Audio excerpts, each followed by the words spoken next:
Hi hello friends, welcome back to our channel. இன்னைய வீடியோவில் என்ன பார்க்க போகிறோம் அப்படின்னு பார்த்தோன்னா, இப்போ நடந்து முடிஞ்ச குரூப் 4 2025 வந்து ரிசல்ட் வந்து பப்ளிஷ் பண்ணியிருந்தாங்க. அதில் என்னோட மார்க் என்ன அப்படிங்கிறத பற்றி தான் நான் உங்க கூட இந்த வீடியோவில் ஷேர் பண்ணிக்க போகிறேன். பார்த்தோம்னா நான் வந்து டிஎன்பிசி, அதாவது படிக்காமல் எழுதுவாங்க பார்த்தீங்களா, சும்மா போய் அட்டன் பண்ணிட்டு எழுதுவாங்க பார்த்தீங்களா, அந்த மாதிரி கேட்டகரியில் இருந்த பொண்ணு தான் நான். அதுக்கு முன்னாடிலாம் இந்த மாதிரி வந்து ஒரு 2 or 3 டைம்ஸ்லாம் வந்து சும்மா போய் அட்டன் பண்ணிட்டு ஏதாச்சும் எழுதிட்டு வருவோம் அப்படின்னு சொல்லி எழுதிட்டு வருவேன். இப்போ லாஸ்ட் ஒரு 6 இந்த குரூப் 4ம் குரூப் 2 தான் வந்து ஓரளவுக்கு நான் வந்து படித்தது. இன்னும் ஃபுல் ஃப்ளெஜ்டா என்ன படிக்கல, ஓரளவுக்கு இப்போ தான் நான் படிக்க ஸ்டார்ட் பண்ணி ஆரம்பித்த சமயம் பார்த்தோன்னா இந்த குரூப் 4 இந்த குரூப் 2 மட்டும்தான் நான் இது வந்து படித்து எழுதுனது. அதனால வந்து இப்போ எனக்கு இந்த மார்க் வந்து எனக்கு ஓரளவுக்கு நம்ம முன்னாடிக்கு இப்போ கொஞ்சம் நல்ல மார்க் இருக்குது, நம்ம இப்படியே படித்தோம்னா இன்னும் கொஞ்சம் இம்ப்ரூவ் ஆகும் அப்படிங்கிற மாதிரி எனக்கு வந்து தோணுது. ஓகேங்களா? அது மாதிரி வந்து நீங்கள் இப்போ வந்து பிகினர்ஸ் படிக்கிறீங்க அப்படின்னோம்னா, இப்போ நீங்கள் வந்து அட்டம் கொடுத்துருக்கீங்க அப்படின்னோம்னா உங்களோட மார்க்கை பார்த்து நீங்கள் தோண்டு போகாதீங்க. இப்போ தான் ஃபஸ்ட் டைம் இது பண்ணியிருக்கீங்க அப்படின்னோம்னா அடுத்தடுத்து வந்து நமக்கு படிக்க படிக்க கொஞ்சம் கொஞ்சமாக நமக்கு வந்து growth இருக்கும். அதனால அதை நினச்சி எதுவும் வந்து நீங்கள் ஃபீல் பண்ண தேவையில்லை. இப்போ அதன் பிரகாரம் பார்த்தோம்னா என்னோட மார்க் பார்த்தோம் அப்படின்னோம்னா என்ன வருது அப்படின்னு பார்த்தோம்னா 117. அதாவது பார்ட் ஏல வந்து 117. நான் வந்து ஜென்ரல் தமிழ் வந்து சூஸ் பண்ணேன். 117 அப்படிங்கிறது 117 கொஸ்டின்ஸ் அப்படின்னு கிடையாது, 117 மார்க்ஸ். ஓகேங்களா? மொத்தம் 100 கொஸ்டின் வந்து தமிழில் வரும். அதில் வந்து 117 மார்க் வந்து நான் எடுத்திருக்கிறேன். அதே மாதிரி பார்ட் பி, அதாவது பார்ட் ஏ பார்ட் பி ரெண்டையும் சேர்த்து பார்த்தோம்னா 204 வந்து மார்க் எடுத்திருக்கேன் அப்படிங்கிற மாதிரி இதில் கொடுத்துருக்குறாங்க. இப்போ இந்த மாதிரி தான் நமக்கு மார்க் வந்து கொடுத்துருப்பாங்க. இது வந்து நம்ம இத்தனை கொஸ்டின்ஸ் அடிச்சிருக்கோம் அப்படிங்கிறது கிடையாது. இது வந்து நிறைய பேருக்கு இப்போ பிகினர்ஸாக உள்ளவங்களுக்கு வந்து நான் எத்தனை கொஸ்டின் ரைட்டாக போட்டிருக்கேன் அப்படிங்கிறது எனக்கு தெரியல, இது எப்படி கால்குலேட் பண்ணுறது அப்படின்னு தெரியாமல் நிறைய பேர் இருக்கிறாங்க. நானும் வந்து வெரி ஃபர்ஸ்ட் டிஎன்பிசி எழுதுனப்ப நானும் இந்த மாதிரி தான் இருந்தேன். அது மாதிரி தெரியாதவங்களுக்காக நான் இதை சொல்கிறேன். தெரிஞ்சவங்க இதை வந்து ஸ்கிப் பண்ணிக்கோங்க.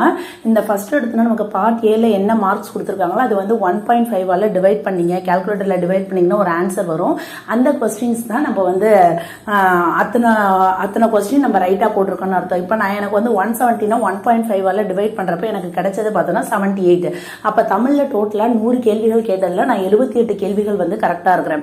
அதே மாதிரி டோட்டல் மார்க்ஸ்னா part A part B general தமிழையும் நமக்கு அந்த ஜென்ரல் சயின்ஸ் அது ரெண்டையும் ஆட் பண்ணி வந்த மார்க் என்னது 204. அதை 1.5 டிவைட் பண்ணோம் அப்படின்னோம்னா எவ்வளோ எனக்கு ஆன்சர் வருது அப்படின்னு பார்த்தோன்னா 138. அப்ப நான் என்ன பண்ணிருக்கேன், 138 கேள்விகள் வந்து டோட்டலா கரெக்டா இருக்கேன். தமிழ்ல வந்து 78, ஜெனரல் சயின்ஸ்ல வந்து 60 கேள்விகள் கரெக்டா இருக்கேன். அப்ப 78 60 ஆட் பண்ணோம்னா 138. அதை தான் இந்த மாதிரி கொடுத்துருக்காங்க. ஓகேங்களா? உங்களுக்கு இது மாதிரி எத்தனை கொஸ்டின் நீங்கள் ரைட்டாக போட்டிருக்கீங்கன்னு தெரியல அப்படின்னோம்னா இந்த மாதிரி நீங்கள் வந்து டிவைட் பண்ணி தெரிஞ்சு வச்சுக்கோங்க. அதே மாதிரி இப்போ எனக்கு ரேங்க்லாம் வந்து எப்படி கொடுத்துருக்காங்க பாருங்க.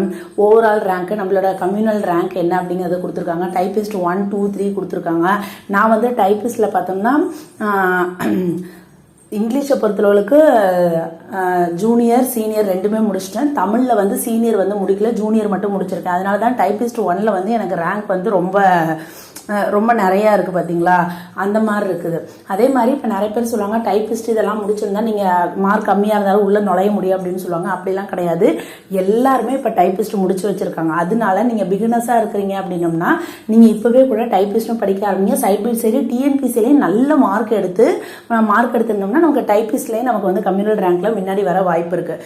இப்போ நான் இதுலேருந்து என்ன சொல்ல வரேன் அப்படின்னு பார்த்தீங்கன்னா, இதுக்கு முன்னாடிலாம் என்னோட ரேங்க்லாம் பார்த்தோம்னா லேக்ஸ் கணக்கில் இருக்கும். இப்போ இது வந்து நான் 14,000ல கம்யூனல் ரேங்க் வந்து 14,000க்குள்ளார இருக்கிறது பார்த்தோம்னா நான் என்னோட க்ரோத் வந்து அந்த லேக்ஸ்லேருந்து 14,000க்கு வந்திருக்கு. அதுக்கடுத்து நான் இதை என்ன பண்ணணும், இப்போ இது வந்து 5 டிஜிட்டாக உள்ளது, அந்த கம்யூனல் ரேங்க் 5 டிஜிட்டாக உள்ளதை நான் வந்து சிங்கிள் டிஜிட்டாக மாற்றணும் அப்படிங்கிறது தான் என்னோட கோல். நம்ம வைக்கிற கோலு, நம்மளோட எய்மு எப்பொழுதுமே வந்து ஹையாக இருக்கணும். ஓகேங்களா? அதனால வந்து நம்ம வைக்கிறது எப்பொழுதுமே டாப்பாக தான் வைக்கணும். நான் வந்து டாப் 10க்குள்ளார வரணும். சிங்கிள் டிஜிட்டில் எனக்கு அந்த கம்யூனல் ரேங்க் அப்படிங்கிறது சிங்கிள் டிஜிட்டில் வர்ற மாதிரி அந்த அளவுக்கு எஃபோர்ட் போட்டு நம்ம படிக்கணும் அப்படிங்கிறதுல நான் வந்து ரொம்ப ஃபோக்கஸ்டாக இனிமேல் படிக்கணும் அப்படிங்கிறதுல இருக்கேன். இப்போ இந்த மார்க் வந்து எனக்கு வந்து ஜஸ்ட் இது வந்து மோட்டிவேட் ஆகின மாதிரி தான் எனக்கு இருக்குது. மேபி பார்க்குறவங்களுக்கு வந்து இதெல்லாம் என்ன ஒரு மார்க், இதை வந்து பெருசாக நினைக்கிறாங்க அப்படிங்கிற மாதிரி நினைக்கலாம். நான் வந்து என்னோட க்ரோத் வந்து இதுக்கு முன்னாடியிலேருந்து எப்படி இருக்குது நம்மளோட க்ரோத் அப்படி தான் பார்க்கணும். பக்கத்தில் உள்ளவங்க நல்லா நிறைய மார்க் எடுத்திருக்காங்கன்னா அவங்க அதுக்கு முன்னாடி அவ்வளோ கஷ்டப்பட்டு இருந்திருப்பாங்க. ஓகேங்களா? எப்பொழுதுமே ஒருத்தவங்களோட வெற்றியை மட்டும் பார்க்கக்கூடாது, அதுக்கு முன்னாடி அவ்வளோ தோல்விகள் அவங்க பார்த்துருந்துருப்பாங்க. அதே மாதிரி நம்ம உடனே அவங்கள மாதிரி நம்மளும் தானே படித்தோம், ஏன் நம்ம அப்படி வரல அப்படின்னு நினைக்கக்கூடாது. நம்ம வந்து ஒவ்வொரு ஸ்டெப்பாக எடுத்து வச்சு நம்ம அந்த வெற்றி அனுபவிச்சாதான் அதோட அந்த அந்த வெற்றியோட அந்த அருமை வந்து நமக்கு தெரியும்னு சொல்லுவாங்க. ஓகேங்களா? அந்த மாதிரி வந்து நீங்கள் வந்து பிகினஸாக உள்ளவங்க இல்லை யாராச்சும் இப்போ இந்த மாதிரி நிறைய மார்க்ஸ் பார்டரில் விட்டவங்கலாம் எதுவும் ஃபீல் பண்ண தேவையில்ல. நம்ம இன்னும் வந்து ஸ்ட்ராங்காக வந்து படிக்க ஆரம்பிப்போம். ஓகேங்களா? அந்த மாதிரி நினச்சிட்டு தான் நான் படிக்க ஆரம்பிக்கிறேன். நிறைய மோட்டிவேஷனல் வீடியோஸ் வந்து பார்த்துட்டு, எப்பொழுதுமே மோட்டிவேஷனல் வீடியோ பார்க்கலனாலும் ஜஸ்ட் கண்ணை மூடிக்கிட்டு உங்களை வந்து நீங்கள் ஹையர் போஸ்டிங்கில் நம்ம நினச்சிட்டு நம்ம இந்த மாதிரி போஸ்டிங் கிடைச்சோம் அப்படின்னோம்னா நம்ம பேரண்ட்ஸ்க்கு முன்னாடி நம்ம ஃபேமிலி இவங்கெல்லாம் எவ்வளோ சந்தோஷப்படுவாங்க, அவங்களுக்குலாம் எவ்வளோ ஹாப்பியாக இருக்கும். அதை நினச்சி பார்த்தாலே நமக்கு உடனே வந்து சீக்கிரமாக எழுந்திரிச்சு மார்னிங் எழுந்திரிச்சு படிக்கணும் அந்த மாதிரிலாம் வந்து நிறைய தோணும். அந்த மாதிரி தான் நான் நினச்சிக்கிட்டு இப்போ வந்து ஓடிட்டு இருக்கிறேன், அதாவது படிச்சுட்டு இருக்கிறேன். அதே மாதிரி நீங்களும் எல்லாரும் படிங்க. அடுத்த வாட்டி இந்த மாதிரி ரிசல்ட் வர்றப்ப கண்டிப்பாக அந்த கம்யூனல் ரேங்க் வந்து நான் சிங்கிள் டிஜிட்டில் இருந்து உங்களுக்கு நான் வீடியோ காமிக்கணும். நான் அந்த அதுக்காகவே நம்ம வந்து படிக்கணும், போட்டி போட்டுக்கிட்டு படிக்கணும். இந்த மாதிரி நம்ம ஏதாச்சும் ஒரு கோல் வச்சுக்கிட்டு அதுக்கு தகுந்த மாதிரி படிக்கணும் அப்படிங்கிற மாதிரி நான் நினச்சிருக்கேன். அதே மாதிரி நீங்களும் ஏதாச்சும் ஒரு கோல் வச்சுக்கிட்டு நம்ம இந்த மாதிரி வைக்கிற கோலை வந்து நல்லா பெருசாக வைங்க.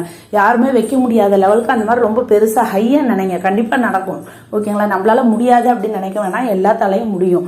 அதனால அந்த மாதிரி நினச்சி நம்ம வந்து கோல் வச்சு படிக்கலாம். ஓகே ஃப்ரெண்ட்ஸ், இதுதான் என்னோட மார்க்கு. ஓகே, இனிமேல் கண்டினியூஸாக நான் இந்த மாதிரி டிஎன்பிஎஸ்சி சம்மந்தமாக ரெகுலராக வீடியோஸ் போடுறேன்.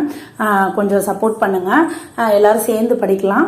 அடுத்த வருஷம் வந்து கண்டிப்பாக நம்ம வந்து எல்லாருமே வந்து சிங்கிள் டிஜிட்டில் நல்ல கான்சென்ட்ரேட் பண்ணி படிக்கிறவங்க சிங்கிள் டிஜிட்டில் வரணும் அப்படிங்கிற கோலோடே படிங்க. கம்யூனல் ரேங்க் வந்து நமக்கு சிங்கிள் டிஜிட்டில் வரணும், ஸ்டேட் லெவலில் வரணும் அப்படிங்கிற மாதிரி நினச்சி படிப்போம். கண்டிப்பாக அது வந்து நடக்கும். ஓகே ஃப்ரெண்ட்ஸ், அடுத்த ஒரு நல்ல வீடியோவில் பார்க்கலாம். பாய்.